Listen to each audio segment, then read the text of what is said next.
இன்னைக்கு நான் உங்கள்கிட்ட பேச போகிறது ஒரு மனிதனை பற்றி. அவர் பெயரை கேட்டாலே சிலர் கைதட்டுவாங்க, சிலர் முகம் சுளிப்பாங்க. ஆனால் யாராலும் அவரை புறக்கணிக்க முடியாது. அவர்தான் டொனால்ட் ட்ரம்ப், ஜான் ட்ரம்ப். அவரோட கதை எங்கே தொடங்குது தெரியுமா? 1946 ஜூன் 14 நியூயார்க் நகரின் குயின்ஸ் பகுதியில் அவருக்கு இரண்டாம் உலகப் போர் முடிந்து அமெரிக்கா புதிய கனவுகளோடு இருந்த காலம் தான் அது. அவங்க அப்பா ஃப்ரெட் ட்ரம் ஒரு பில்டர். பெரிய பணக்காரர் இல்லை, நடுத்தர மக்களுக்கு போரில் இருந்து திரும்பிய வீரர்களுக்கு வாடகை வீடுகள் கட்டி கொடுக்கும் தொழில் தான் அவங்க அப்பா தொழில். 27,000 வீடுகளுக்கு மேல் கட்டினார். அரசாங்க மானியத்தில் கட்டினார். நேர்மையான தொழில். சின்ன வயசு டொனால்ட் எப்படி இருந்தா தெரியுமா? பிடிவாதம், அதிகாரம் பண்ணும் குணம். பள்ளிக்கூடத்தில் ஆசிரியருக்கு அடங்க மாட்டார். 13 வயசுல அப்போ ஒரு முடிவெடுத்தார். இவனை மிலிட்ரியில ஸ்கூலில் போய் அனுப்பணும். New York military academy. காலை 6 மணிக்கு எழணும், ஷூ பாலிஷ் போடணும், படுக்கையை சுருக்கமாக மடிக்கணும். அங்கதான் ட்ரம்ப் மாறினார். படிப்பில் முதல் பேஸ் பாஸ், அணியில் கேப்டன், ஒழுக்கத்தில் சிறந்தவர் அவரே சொல்வார். மிலிட்டரி ஸ்கூல் எனக்கு இராணுவத்தை விட அதிகம் கற்றுக் கொடுத்தது. பிறகு வாட்டர் ஸ்கூல், அமெரிக்காவின் நம்பர் 1 பிசினஸ் ஸ்கூல். 1968 பொருளாதார பட்டம். அந்த நேரம் வியட்நாம் போர். ஆனால் காலில் பிரச்சனை காரணமாக இராணுவத்துக்கு போகல. இது பின்னாடி பெரிய சர்ச்சையாச்சு.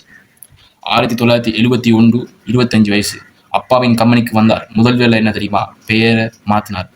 எலிசபெத் ட்ரம்ப் அண்ட் சன் என்ற பழைய பெயரை த ட்ரம்ப் ஆர்கனைசேஷன் ஆக்கினார். அன்று முதல் அவரது பெயர் தான் அவரது பிராண்ட்.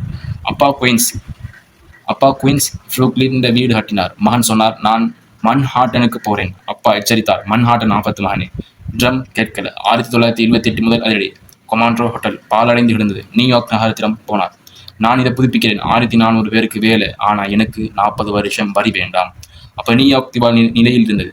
மேயர் ஒப்புக்கொண்டார். 1980 கிராண்ட் ஹேட் திறந்தது. முழுக்க கண்ணாடி கட்டிடம். அன்று மன்ஹாட்டன் ட்ரம் பெயரை தெரிந்து கொண்டது. அடுத்தது 1983 ட்ரம் டூர் 5th annual 68 மாடி. வெளியே கண்ணாடி உள்ள இளஞ்சிவப்பு சலவைக்கல்.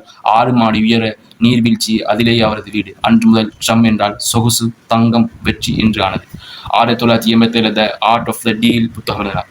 நான் ஒப்பந்தங்களின் கலைஞன் என உலகத்துக்கு சொன்னார். பெஸ்ட் செலர்ஸ் ஆனது. ஆனால் வாழ்க்கை எப்போதும் மேலே போகாது இல்லையா? 1980களில் அட்லாண்டிக் சிட்டியில் 3 கேசினோ வாங்கினார். Trump plaza, Trump gazette, Taj Mahal. $1.2 billion செலவு. 1990களில் பொருளாதாரம் சரிந்தது. ஆள் வரவில்லை, கடன் கட்ட முடியல. 1999 தாஜ்மஹால் திவால். 1992 திவால். 2004 மொத்த கேசினோ நிறுவனம் திவால். மொத்தம் 6 முறை அவரது கம்பெனிகள் திவால் ஆயிட்டு. ஆனால் இங்குதான் ட்ரம்ப் யார் இருந்தது. அவர் தனிப்பட்ட முறையில் திவாலாகல. சட்டத்தை பயன்படுத்தி வங்கிகளோடு பேசி கடனை குறைத்து மீண்டும் எழுந்தார்.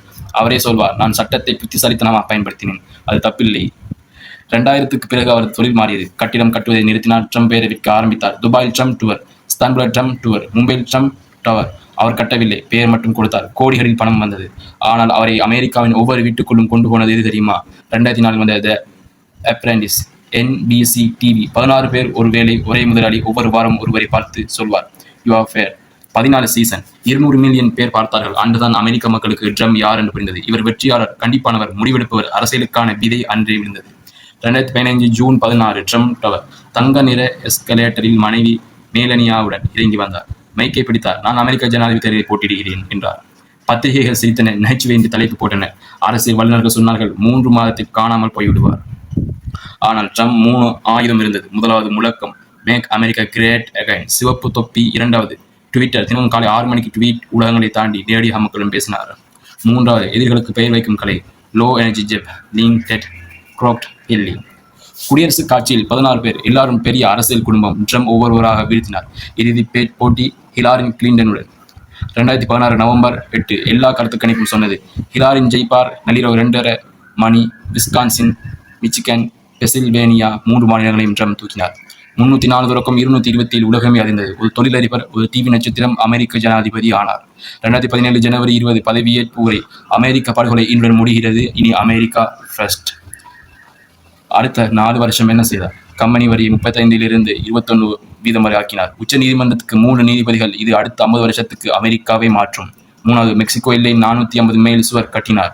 4வது வடகொரியா அதிபர் கிம் ஜாங் உன்னை சந்தித்தார்.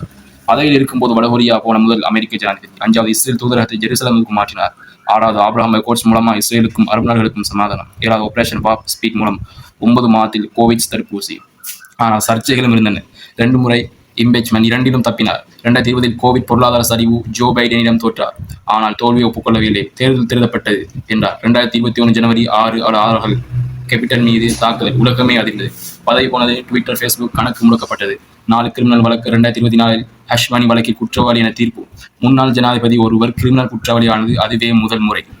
யாராக இருந்தாலும் அரசியலை விட்டு ஓடியிருப்பார்கள். ட்ரம்ப் என்ன செய்தார்? 2024 மீண்டும் போட்டியிட்டார். 2024 ஜூலை 13 பென்சில்வேனியா பிரச்சார கூட்டம். துப்பாக்கிச்சூடு, காதில் குண்டு பாய்ந்த ரத்தம் வழியே கீழே விழுந்தார். ஸ்பீக்கர் சேவிஸ் தூக்கியது, ஆனால் எழுந்து நின்றார். கையை உயர்த்தினார். ஃபைட் ஃபைட் என கத்தினார். அந்த புகைப்படம் வரலாறு ஆனது. 2024 நவம்பர் 5 தேர்தல் முடிவு. ட்ரம்ப் வெற்றி. இம்முறை பாப்புலர் ஓட்டிலும் ஜெயித்தார். 312 தொடக்கம் 226 வரை. 2025 ஜனவரி 20 47வது ஜனாதிபதியாக பதவியேற்றார். இது சாதாரண வெற்றி இல்லை நண்பர்களே. 132 வருஷத்துக்கு பிறகு தொடர்ச்சியாக இல்லாமல் 2வது முறை ஜெயித்த 2வது ஜனாதிபதி. முதலாமவர் குரோவர் கிளெவென்ட் 1892. இப்போது சொல்லுங்கள், டொனால்ட் ட்ரம்ப் யார்? சிலருக்கு அவர் ஹீரோ. வாஷிங்டன் சதுப்பு நிலத்தை சுத்தம் செய்ய வந்தவர். அரசியல்வாதி இல்லை, தொழிலதிபர், சொன்னதை செய்பவர், அமெரிக்கா ஃபர்ஸ்ட்.